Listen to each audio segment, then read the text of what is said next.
Good morning, everyone. It's 10 o'clock, so I'll call the meeting to order.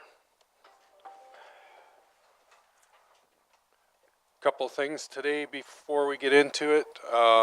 Everything will be by show of hands today because we have people at home, so we won't use a computer today.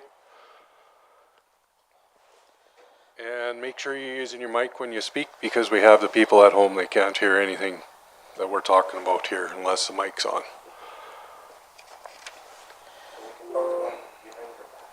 Yeah, you. Okay, the agenda. Any additions or deletions, Tara Lynn? Thank you, Mr. Chairman. Our delegation for 1 p.m., MLA Frey, she is unable to attend today. And also, too, just requested in closed session, Mr. Chairman, 13.2 MGA clarification discussion. And it would be applicable under FOIT because it is legal and it's a legislative matter.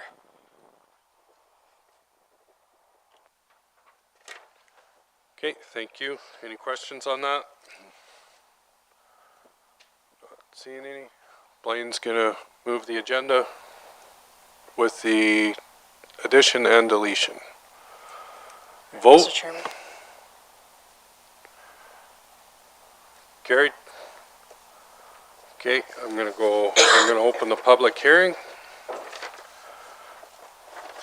Public hearing for Patterson Grain 2021-20. Call it to order. The overview, Tara Lynn. Thank you, Mr. Mr. Chairman.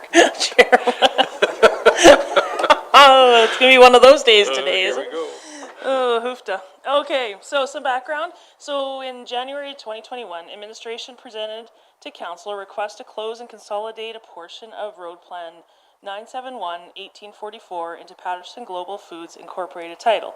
Council voted in favor of bringing forward a request for road cancellation on behalf of Patterson Global Foods Incorporated for the closure of a portion of Township 121A, granting direct access into Patterson's site and with all survey costs to be the responsibility of the landowner. The proposed road closure has been advertised and the notice has been sent to adjacent landowners advising of the public hearing. At the time of writing this report, no written objections or comments were received. The next step is for the road closure package to be submitted to Alberta Transportation for approval after the public hearing. Once that process is complete, Bylaw 2021-20 will be brought back for council to pass second and third readings. And Mr. Chairman, on page 5 is the map to provide further clarification.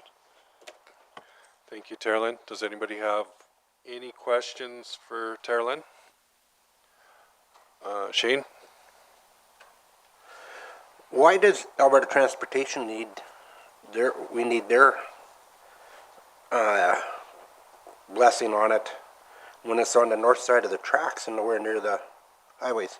So anytime that there's a request for road closure, you need to get ministerial approval. Anytime. Any road. Doesn't matter if it's out in the middle of nowhere. Gotcha. Yeah. Yeah. Any other questions? Not seeing any other questions. Anyone wish to speak in favor or opposing? Not seeing anyone. Any other questions? Any opposition or rebuttals? Not seeing anyone. Everything has been heard on this matter. This hearing is now closed. Okay, minutes from the last agenda. Michelle, just gonna move them. Everything looked good on there. I didn't see anything. Any questions on it? Not seeing any. Vote. Carried. 6.1, Tara Lynn. Thank you, Mr. Chairman. There has been a delegation request from Renewable Energy Systems Incorporated, Res, in regards to the, an update on the Hilda Wind project. They'd like to do a update to council and let you know what's going on. So they have filled out the delegation request form as per policy and would like your consideration for them to come in and let you know what's going on. Okay, somebody like to make a motion on that? Lloyd's making that motion. Any questions on it? Vote. Okay, that's carried. 7.1, Terlin. Thank you, Mr. Chairman. Bylaw 2022-04, Fire Services. Before you is the background information and explaining the changes. Also, too, before you is the bylaw with the struck out changes. And in red is the written word changes. And so this is first reading, Mr. Chairman and Council. So what will occur is that after first reading, it will come back at a future meeting for second and third. Changes need to happen before the second reading is approved. Okay, thank you. Somebody move the first.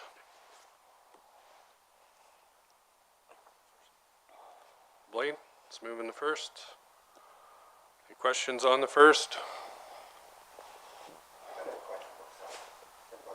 Sure. I don't know where to put this or who would be in charge, but I just need some clarification. Last year we had a semi rollover up on the Trans-Canada Highway just north of Redcliffe, where a liner rolled and there was a bunch of fat steers running all over the place. We had corralled all of them except for one that night, and that one was still missing, but everybody left. I asked Cypress County and then the RCMP, I mean, isn't anybody worried about it? And everybody's pretty well said it's not my responsibility, but that steer was still out wandering. I found out that it wandered out onto the highway during the night, and it just about got hit. Which hitting that big steer with a minivan could be very, very drastic, dangerous. The next day, I did find it. I got a phone call. We found it. We kept it along the ditch, and we shot it right alongside the highway because it may come out onto the highway and cause another problem. But I'm just wondering, like in that situation, that everybody left, knowing that there still could be something disastrous out there, that where somebody can seriously get hurt or killed, but everybody left. Who does that fall upon, and what happens in that case? Because it could have really turned tragic. So it would depend on who took control of the scene. So either the RCMP or Fire Services. So in this case, I do not know specifically who took control of the scene. Jeffrey, is that? Yeah, no, we would have to research and off the top of my head, I don't have But the that's information. correct to my Oh, yeah, in thoughts, terms of that, yes. that process? Yeah, for sure. So then in between our people out there and the RCMP, somebody has to decide what's going on, because everybody left and that thing was still out there. Yeah. I mean, not that thing, that animal. Yep. It was a big 1,600-pound steer,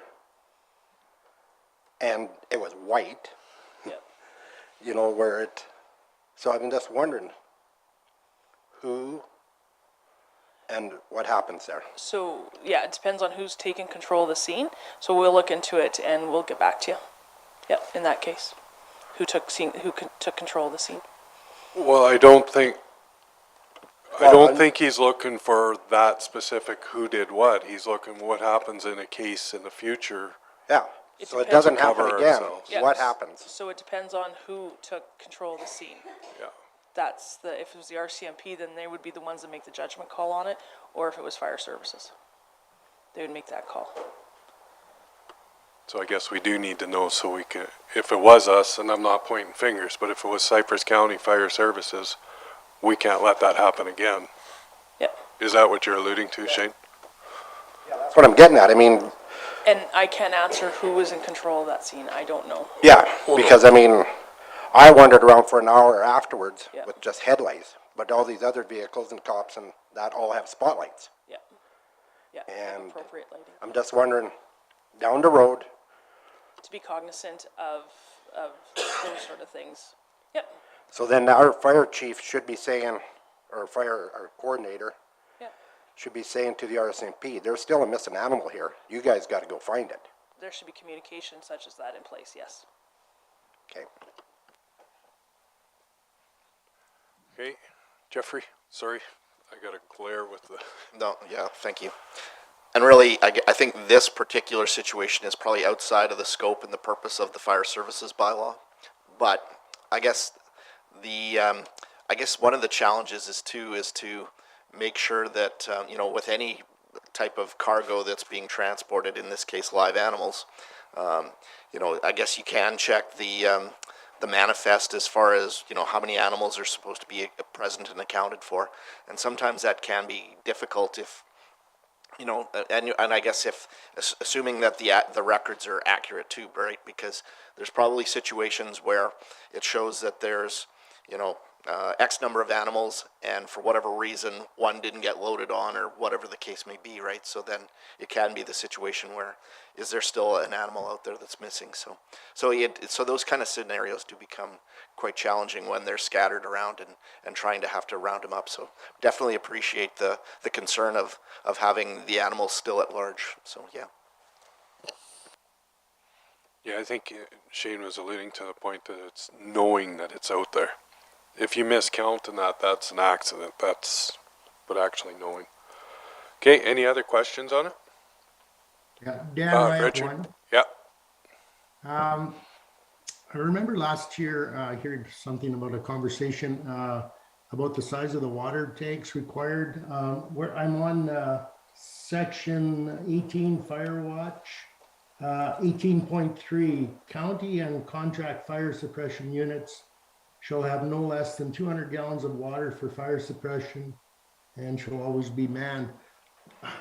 The conversation I remember was when we went from 150 gallons to 200 gallons, we had to upgrade our trucks and go to duals. I guess clarification on that, is that what happened? And should we continue with 200 or go back to 150? Yeah, through the chair. So yeah, so we've upgraded our size of our tanks up to the 200 gallons. And what that did is that's made it so we can't haul fuel. So now we just run a fuel tender around to our equipment to fuel it up. So we've accommodated that. okay. Did that answer your question, Richard? Yeah, it did and it didn't. So was it really, was that not necessary? Because obviously now we have another, somebody going around fueling up when we're accomplishing two things at one time. So in the future, is this something that we should look at and go back to 150? I guess is the question.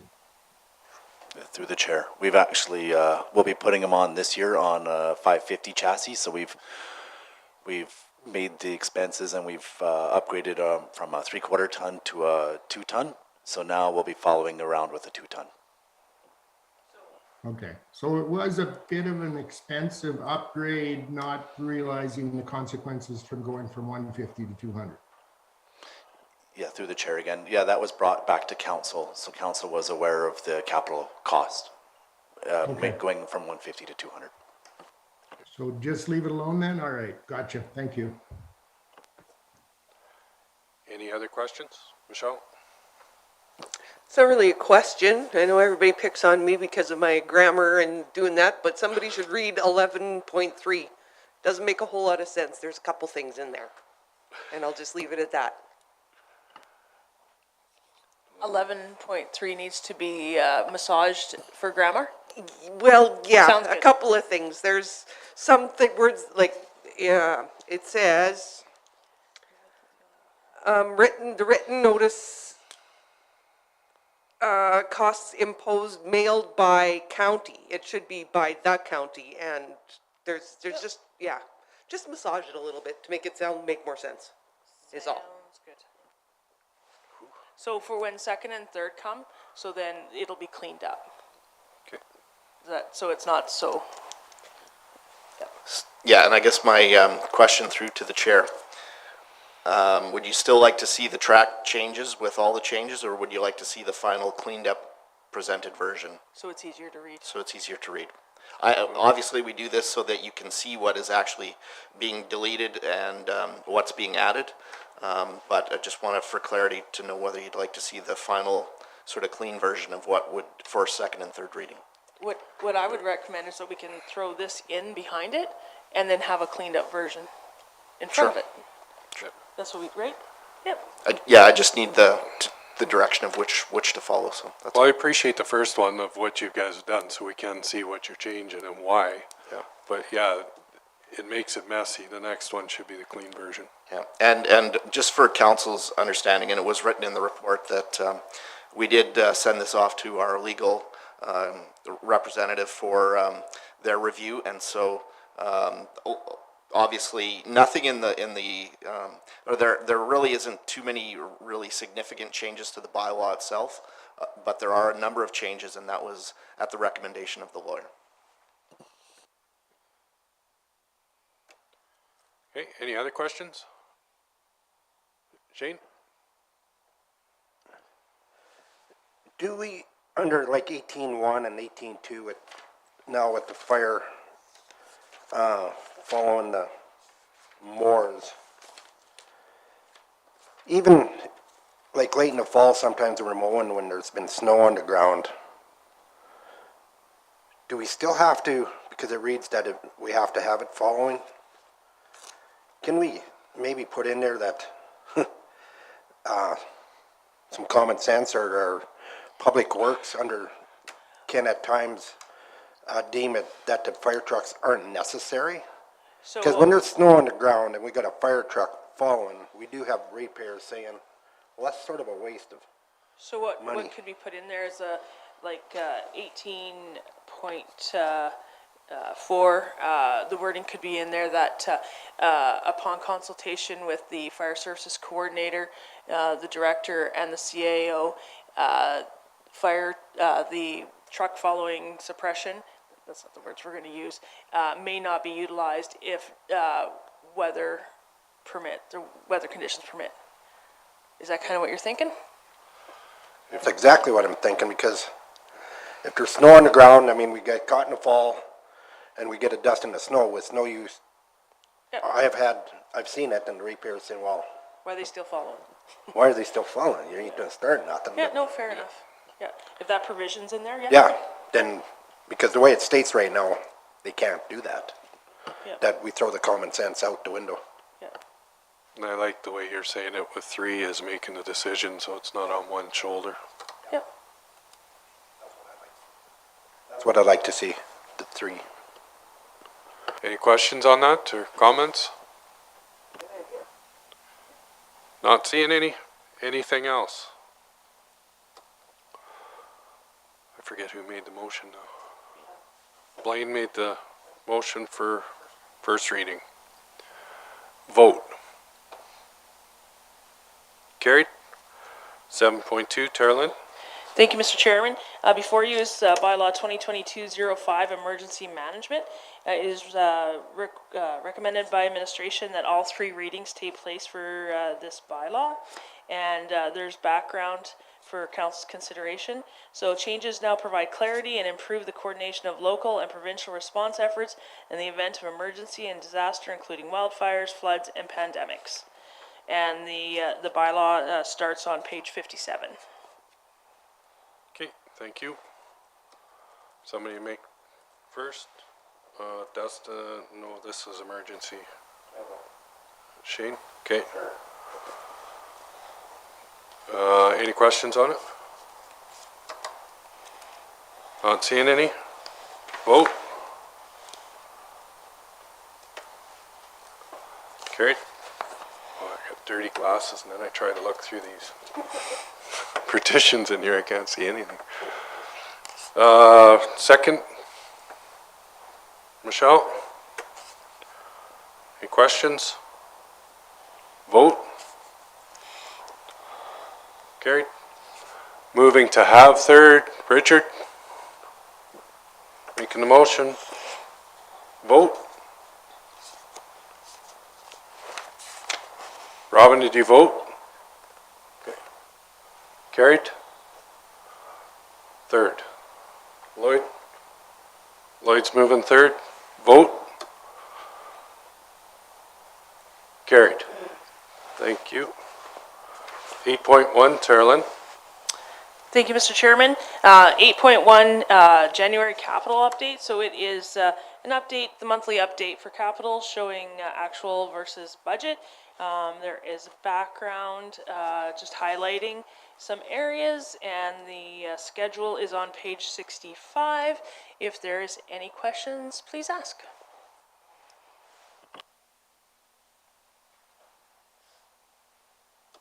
Robin, you're making that one?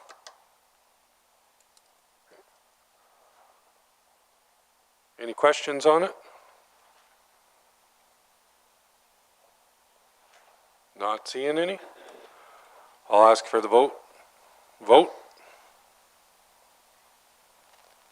Carried. 9.1, Terlin. Thank you, Mr. Chairman. Before you is the administrative report. There is some really good pictures just showing works that have been occurring. Is there any questions? Blaine, this is where you had one. That was just a question with the $400 sponsor for the barrel racing. Just wondering, like, what the budget is for that and who decides that and how that all happens. Do you want to?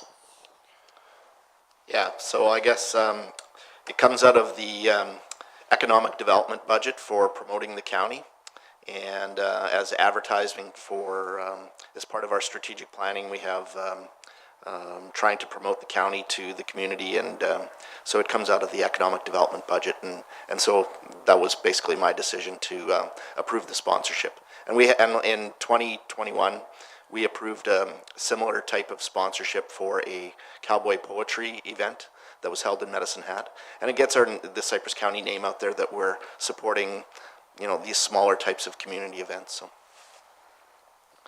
So arguably it could also maybe come out of tourism too, but economic development seems to fit better with the strategic plan. Okay, just as long as they're kind of on a, you know, a yearly type thing where we can't quite do everybody that asks kind of thing is what I'm kind of getting at. Leanne? Yeah, and typically, like, me and Jeffrey kind of discuss these, and usually if there are over like $1,000, then all of those requests would come before council, but since it was under that amount, then Jeffrey went ahead and approved it out of his budget. Okay, thanks for that clarification. Shane? This is for Public Works.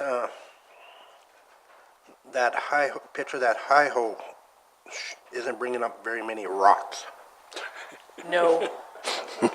Not at this, no. A little bit, like, quite a bit of sand, but nothing yet. So I guess what I'm getting at, we don't have to worry about opening up a pit there? At this time, probably not. We're not done testing yet. We're only done, that was a little closer to the Trans-Canada. We are starting to move up the hill. So, and it has gotten a little bit better as we move up, but nothing that's worth substantial. Director of Public Works is very Okay. optimistic. They don't see any rocks. That was my first thought when I saw that too. Anybody else have any questions for Terlin?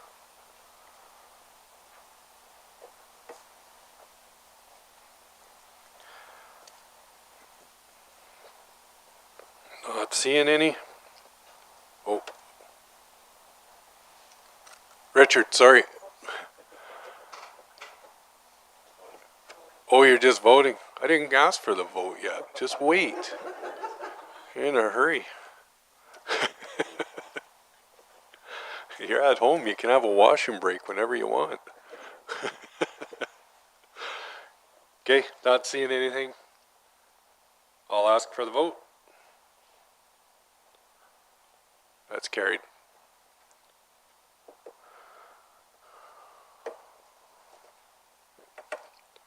Hold on 1 second, I'm getting to it. Reeve council reports. Mine is on there. The only thing I need to add to it today is Terlin asked me to put on, we need to come up with some dates. So it was asked to bring up the 24th and 25th of February for the strategic planning. Does that work for you guys? Speak, Shane, or forever hold your peace. Well, I did send an email saying requesting to stay out of the family week because some people may be going away that week. And that is the family week, the 24th and 25th. And we looked at everything in March, and that we have 3 other ones that are going to be all Cavan in March, so March is screwed up. So And then the week before that, there's meetings that conflict for the Wednesday, Thursday, Friday. And then the week next week, there's also meetings and people are busy, and we may still have some COVID stuff going on too at that time. So Dustin? When's our first meeting in March? first, It's the first? Yeah. And what were I can't remember what the dates were for the beginning of March. Was the second and third a choice? We got too many mics on. that is an option. I just need to confirm with the facilitator if they can swing it. That's all. And the third I have no problem with, but the second I do have a meeting on. With the third, fourth? The third and fourth would work, yep. I'm good for 3rd and 4th. How about Shane's good? Blaine? I'll make it work. Robin, Richard, you're good for the 3rd, 4th? I'm just trying to look through my schedule here. I can't see anything yet, but I'm still digging. But we can plan for that. If you haven't seen it yet, we're first. All right, if you want to try 3rd and 4th, that's what we're going for? So if that does not work for the facilitator, the 24th, 25th? Yeah. Okay, cool. Thank you. Okay, there gives you 2 options. Okay, I guess we'll start on the screen. We'll start with Robin for your report. Sure.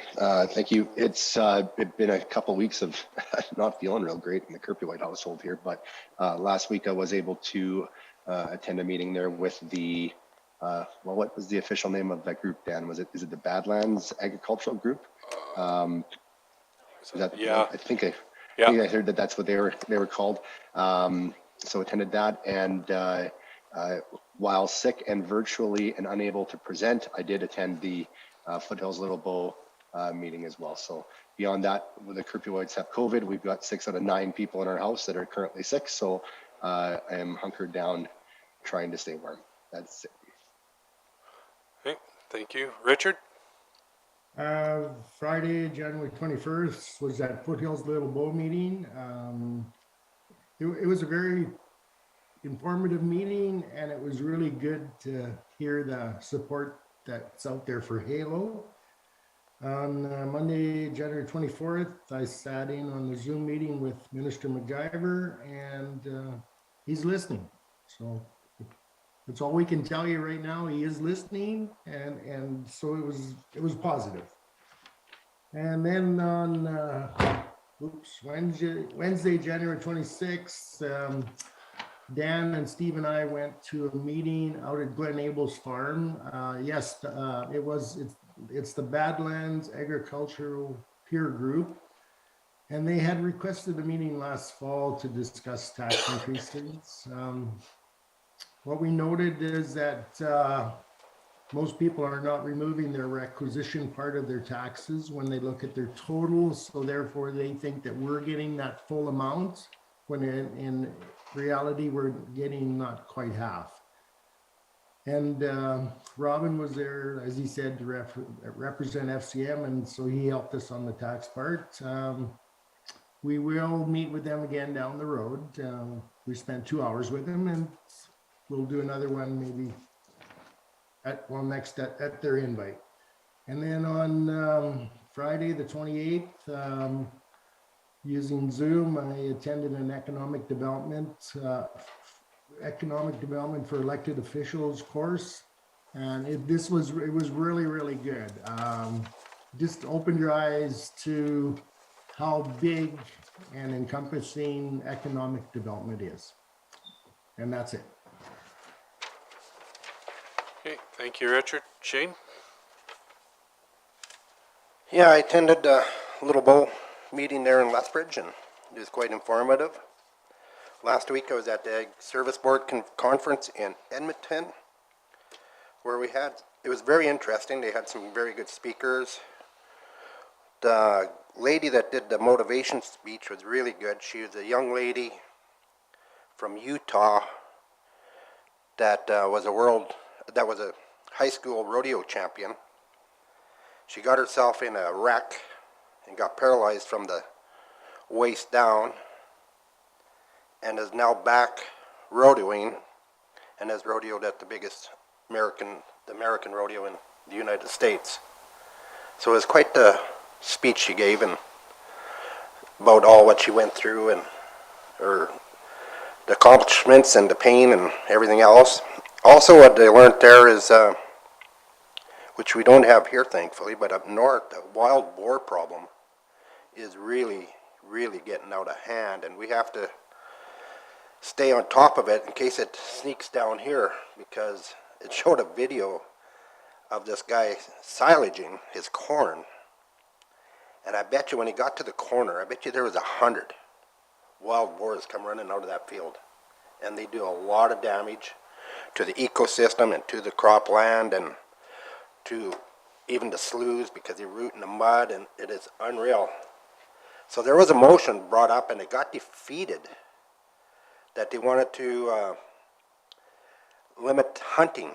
They didn't want people to hunt them, they wanted to trap them. But it was viewed by lots that the government isn't in a position right now to have enough people out there to trap these wild boars. And they're really sneaky, because I guess if you miss one when you go to trap them in their little pens, that they'll tell the other ones, and then you're not getting the rest of them. You can't catch them. So people still wanted the option to be able to shoot them on their property, and that, so it got defeated. But it's a really interesting problem that I really didn't realize it was that bad. But it is very bad up north. And other than that, that was it. I thought that was a Texas thing. I didn't realize it was around here. Yeah, it is. They go along the river, and they root and hide there, and then they come into fields, and they're smart. Yeah. And it is becoming a huge problem. So that's one thing we'll be talking about at our next Ag Service Board meeting, is that we put out an awareness thing on our website, so the ranchers and farmers can keep an eye open, so we can get a handle on it before it does sprout out. Thank you, Shane. Blaine?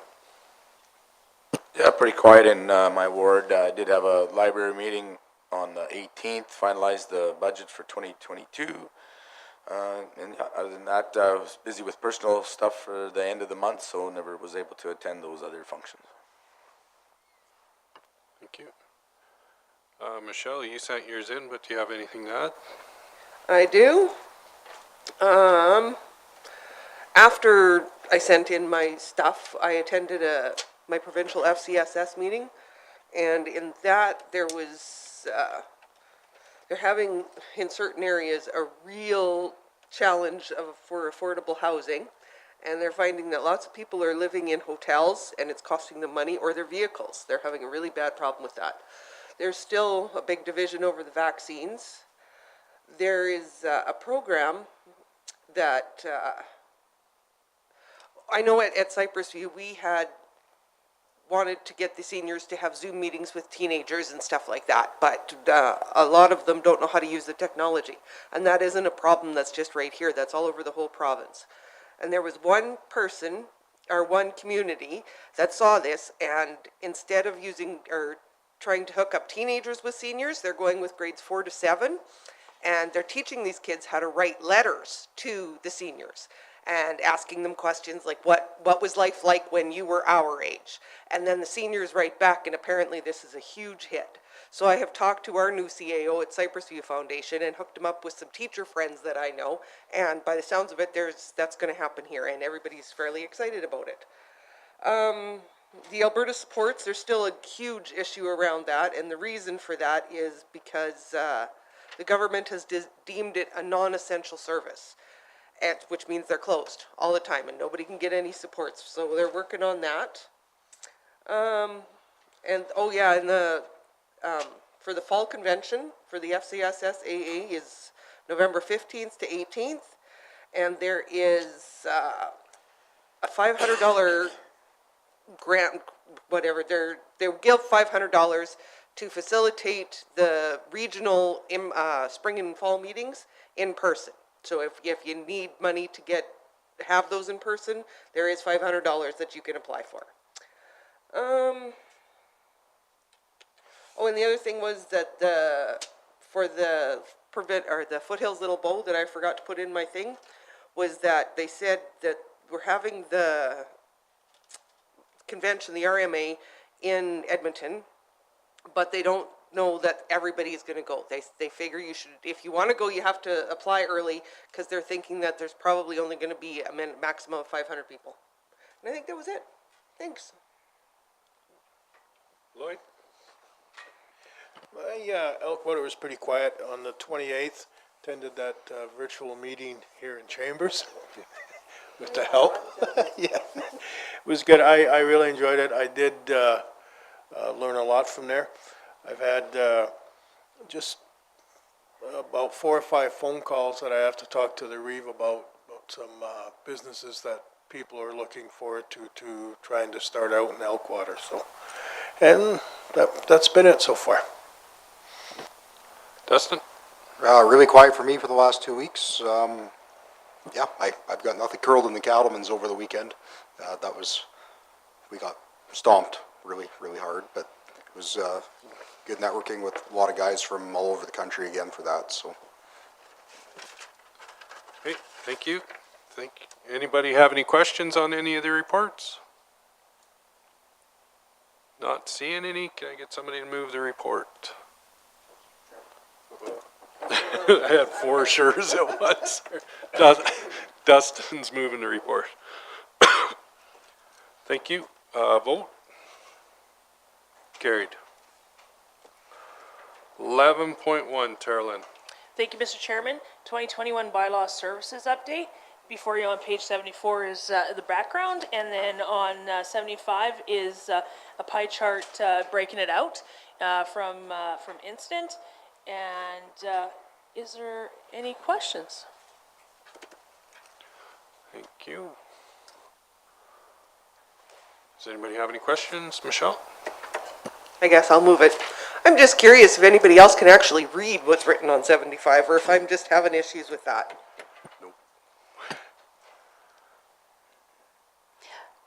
I agree. Part of the problem is that it comes out of Anna's some system, Hey Jeffrey, that she extracts the report from. So maybe next time we can just do the report on our own. Do a different type of pie chart. Yeah, it's a little Or you hard do a to bar read. graph. Yeah. Yep.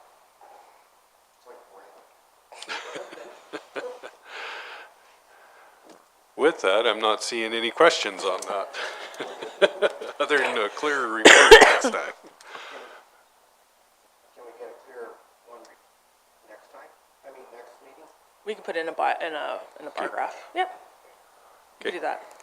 It might be easier too, because there's so many, maybe to, like, all the ones go together, all the twos go together, like something like that. Make Do you wanna sense? Move it to bring it back. Sure, I'll move to bring it back to the next meeting. Yep, sounds good. Perfect. Do you have a question, Dustin? Yeah. Okay. Okay, so I have a motion on the floor, move to bring back so we can read next time. Vote. That's carried. Oh, shoot. 11.2. Thank you, Mr. Chairman. 2021 Emergency Services Incident Report. On page 76 is, and 77 is the information, and there on 77, it breaks it down per station. Thank you. Somebody want to move? Shane's moving it. You have the floor. You have any questions? Yep. There's a really big number there under other. What is other? 68. Yeah. Yeah, page 77. We'll bring back more Grass information, 53, Mr. Reeve. Medical first response is 84, motor vehicle is 52, and other 68. So our It's, director, yeah, it's just, there's a miscellaneous of every other call that doesn't fit into those other categories, so we'll bring back more information. I think that was a question from last year, too. yeah. Alarms was included in that. Yeah, like if there's an alarm. Pardon? Yeah, I think that's. Alarms is included in that. That'd be a vast majority of them because we get a Yeah. lot of them in here. That's the majority of. Like, so if someone's alarm goes. Yeah, just even a bracket saying under what other is, alarms, this and this and this. Like the and this. majority, Yeah. yeah, other and then brackets, alarms. What it is for, and- because I mean, when it just says other, I don't know what other is. It leaves it pretty vague. Yeah. Very vague. No, it's all cool. Yep. Totally. I got a question about alarm calls, actually. Being as a lot of them are repeat offenders, essentially. For example, I just heard over the radio back around Christmas time. It was like out at Elkwater, one of the buildings that the park owns. It was for like 3 days in a row. It was constant. That it was always the same one. They kept having to run to it. I know other municipalities have something in effect that after so many calls they start charging for them. Is that something that we do as well? We talked about that about a year ago, just briefly, and at that time, council didn't wish not to do that. That's easy. We could bring something like that in the future. Yep. It ties a lot of assets up for no reason, especially when it's always, and what it was out there, I actually heard, was the remote Battery batteries the battery backup had gone dead, and it was constantly calling, but it was calling for that, but it wasn't being specific. Right. Yep. So it's their own neglect on maintenance, so there should be a And call. also, too, alarm companies ask if we have a bylaw in place, so we can implement that as well. Yep. So if we could get a motion, Mr. Chairman, direct administration to bring back a bylaw for council's consideration. So do you want a separate motion from this, or do you want this brought back with other and a bylaw? Other than a bylaw. You're willing to put that on your motion? I am willing to make that a adjustment to my motion, my friendly amendment. But I agree with Dustin that repeat offenders of false alarms should eventually start paying. Yep. Lloyd, you had a question? Right, I just noticed Dunmore has a high call rate. Do they have that many calls, or do we use them as a lot of backup? Do they get second toned out? They do respond to a lot, and they back up as well, yes. Yep. So they back up the other departments as well. Jeffrey, do you want to add anything? No? You don't want to talk, Jeffrey? Are you okay this morning? Okay, any other questions on that? So the motion is to bring it back with the breakdown on other and a bylaw on the. A draft bylaw for council's consideration. Yep. Okay, vote. Carried. 11.3, Terlin. Thank you, Mr. Chairman. Policy FP 12, Fire Services Level of Service. On page 78 is the background information. The recommended motion that council approve FP 12 Fire Services Level of Service with amendments as presented. On 79, there is as well just the, like in summary, like halfway down the page, it talks about the minor adjustments as follows, and then 80 is where the policy starts, and the changes are in red, and there are some strikeouts as well. Any questions? Thank you. Somebody to make the motion on this. Michelle? Okay. Thank you. Any questions on it?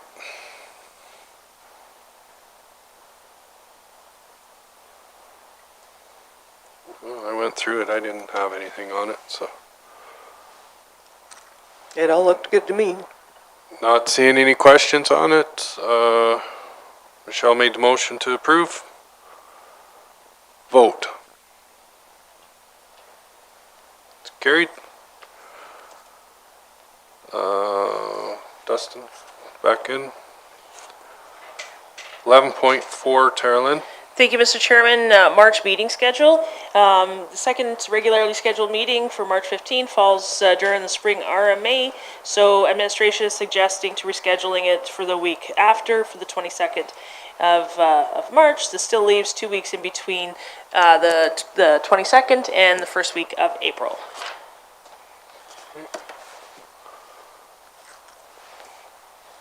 Somebody want to? Dustin, you're making that? I don't see a problem with it. That's normal. Any questions on it? Not seeing any? Vote. That's carried. Okay, we're going to take a 5-minute break. 7? 6.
Okay, I'll call the meeting back to order. So we have 11.5. Sarah Yeah. Victory Silica tax request, 11.5. So on page 104 is Victory Silica's request for tax relief. And just to share with council, so the lands that Victory Silica are placed on is green zone. They have a lease with the province. Administration has asked numerous times of the province, because part of that is if they're in arrears, that the lease should be canceled, and administration has asked and worked with Environment and Parks on that, and there has been no movement. And so the recommended motion is that council direct administration to draft a letter to be sent to the Minister of Alberta Environment and Parks under the Reeve signature regarding overdue taxes and requesting the cancellation of the lease. Dustin? I'd like to move that we go on camera. I think we need to have a discussion about this. We're allowed to on that one? Yep. Okay. I have a motion to go in camera.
Carried.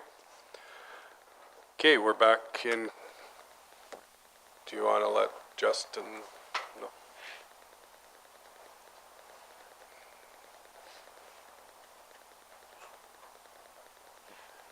Good conversation. It was a good one. It was a good one, though.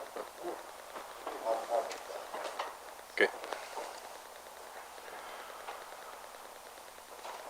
All right, we're back in session. Dustin's moving for Victory Silica. Number 1 for the payment schedule. So that council will will propose to enter into an agreement on that is reflective on page 106 of the agenda. We'll propose that to the undersigned of the request from Victory Silica. It'll, attached to and forms part of this minutes.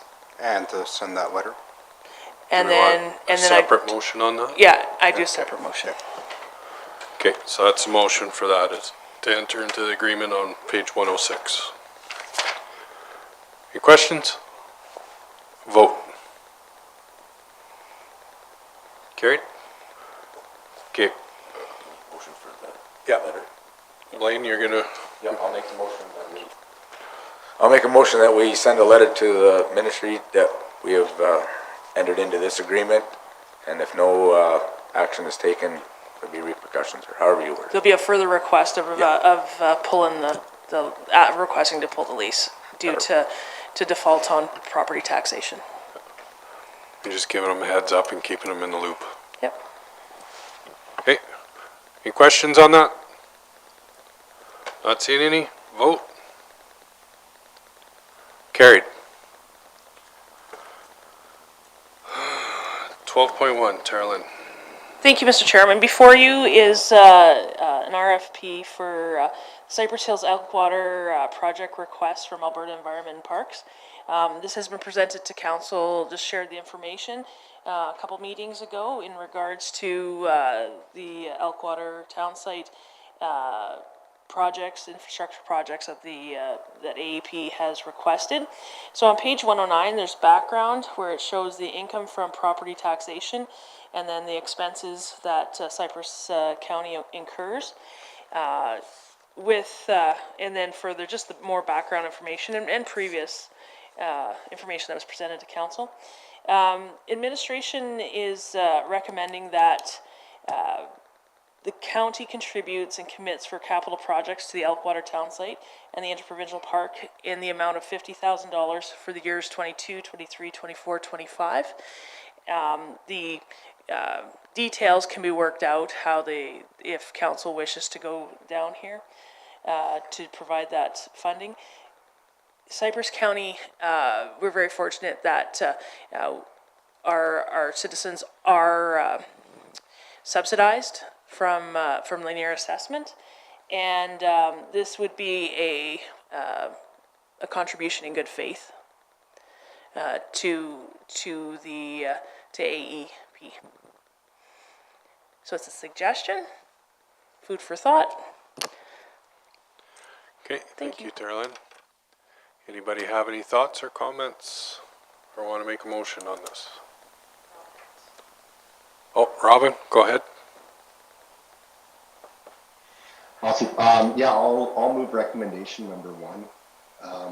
I texted Carolyn earlier in the morning here just saying how much I like this in principle. I think that this is a small step that we can certainly create a little bit more leverage off of down the road with regards to just more of a relationship with parks moving forward, and recognizing that it's a 4-year commitment that hopefully we can turn into something bigger and better. And you know, the Cypress Hills it's a gem. It's in our backyard, and you know, I don't think that this is a huge commitment, but at the same time, I think that there's a lot more that we can do together, and hopefully this is just the first step.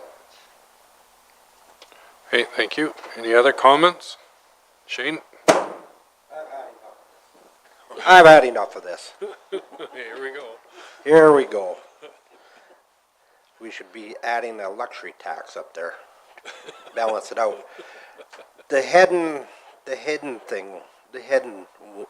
one there is the cost of $500,000 to that water treatment plant. So we're giving, I agree with the 50,000, but now we're going to be looking at that year will be more of a cost, because if it's going to cost 500,000 to fix up that water facility, then that would come under different funding, or? No, so the numbers that they gave are very preliminary, and those are not, they're very much an estimate provided by Alberta Environment Parks, because they look after all the infrastructure in the provincial park and in the town site. So this is to provide funding for them. If it's 500 or 200 to do whatever they need to do to their water system, that's up to them. But this is all these projects that they provided, this is Cypress County's contribution for those. So, and that they would not ask for any more. So it could be $2 million for the water up treatment, but they're asking us for 500,000. 50. No, For we're the water providing. treatment? 500. They don't, they say, they not, what they ask is, they say, the funding request was undetermined from them. It was so if you look at page 110, so what I've done is put the projects, the funding request, and who it'd be managed by, who they wish that it was managed by, and the project amount. So how I received the information is on page 111. So I've taken that and created a bit of a table, and so that's their very draft estimate.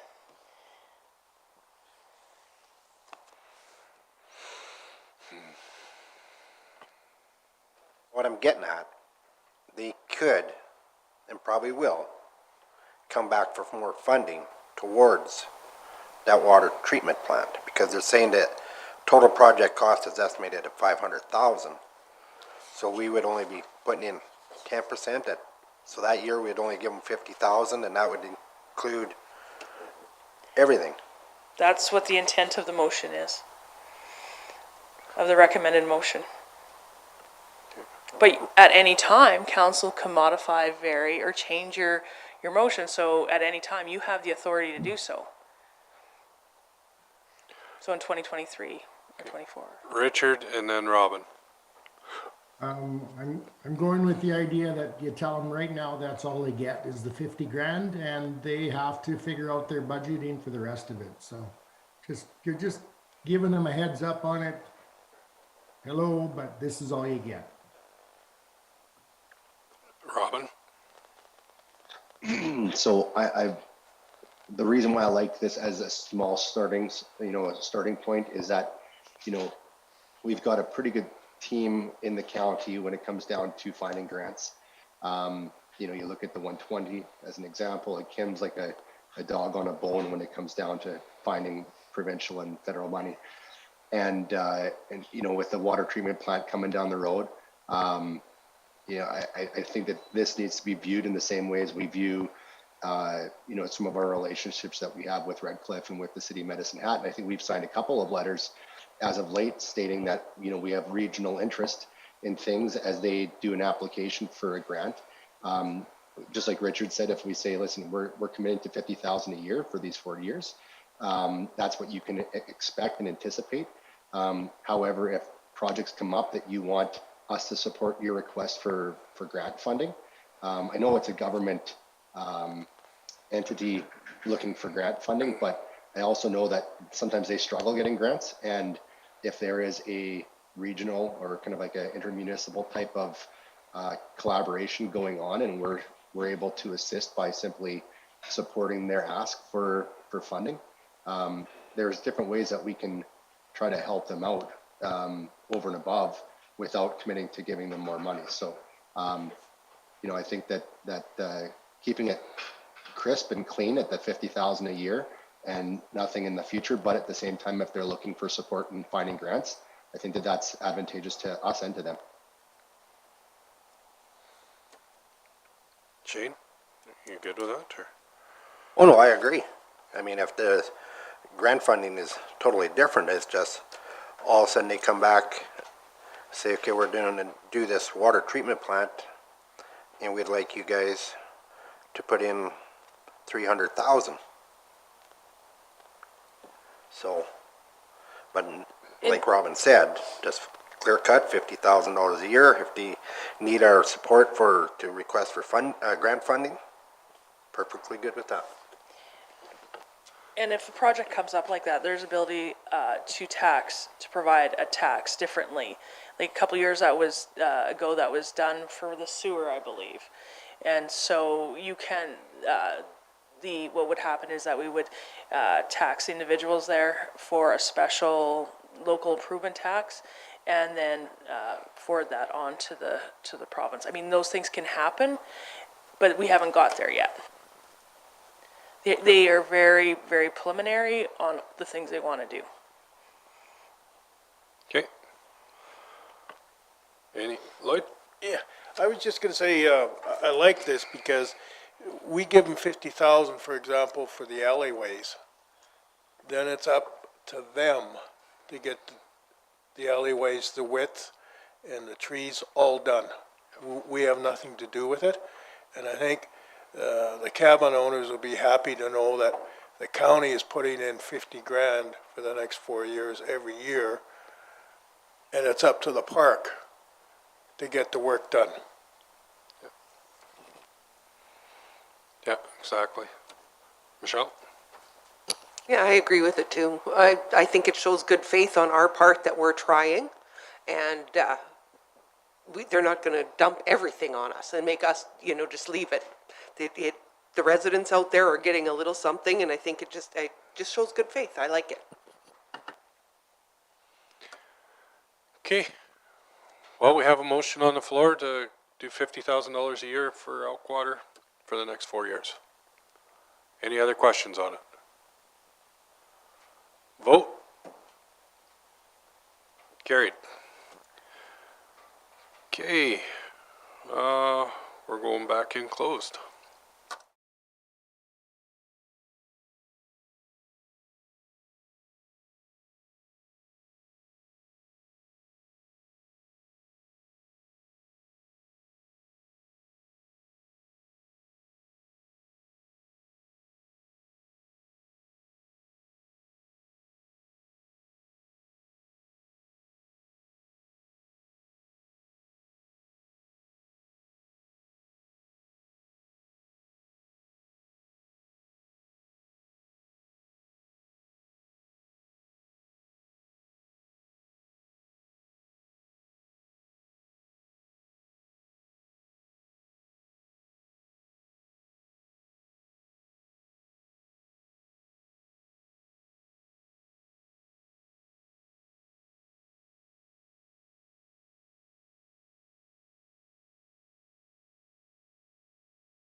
One?